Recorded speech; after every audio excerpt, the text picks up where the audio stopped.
So talking about freeing them up for them to pursue other interests and also to deepen their communication skills, something that you mentioned during your speech, I think there are also some concerns that perhaps students might abuse this free time that they have. I think some parents also might put pressure on the kids, and in turn the kids might also use that time to study on the 5 subjects they are banking on JC, which defeats the purpose also. What will MOE do to circumvent this? That's why I've always said that you can change policies, structures, organizations. These are relatively easier, but any of these changes must be coupled with mindset and perspective changes. Otherwise, if the two are not in sync, then we won't get the result that we want.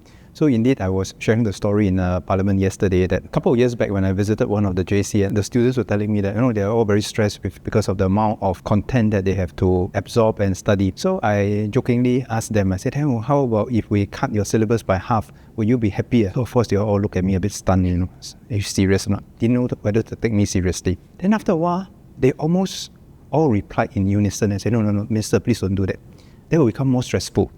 I said, why? Why would that become more stressful? I cut your syllabus by half, you have more time, they admitted. Well, then we might end up, instead of chasing the second decimal point and competing to the second decimal point, now we might compete to the third decimal point. So I was quite sad to hear that, and I told them that actually this is also a lesson in life, right? You have so much things to do and you always have some free time. How do you best make use of the free time to make sure that you distinguish yourself? It gives me no joy to say that all my students do well in the same subjects to the same standard. It gives me greater joy if I can see all my students having a diversity of skill sets. They can help Singapore to become collectively more resilient, because in an uncertain world, you never know what kind of skill sets are required to overcome the future challenges, and we need that diversity of skill sets amongst our people. And if you look at how we combine this with full subject-based banding, where you can take a subject to a different level depending on your interest and ability, then you can truly say that, well, I want to learn this subject, but I don't want to go for the exam. It's perfectly fine. Or I want to learn this subject and I want to learn it at a higher level or lower level depending on my interest. That's also perfectly fine.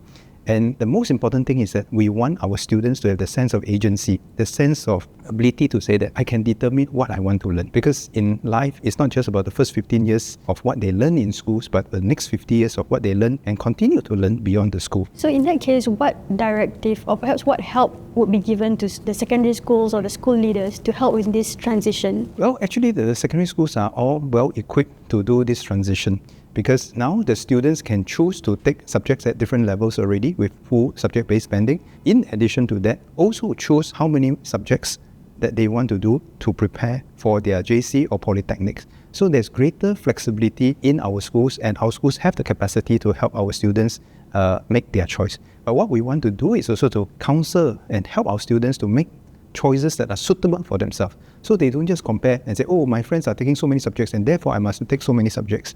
Everyone is different. Everyone can make those choices for themselves.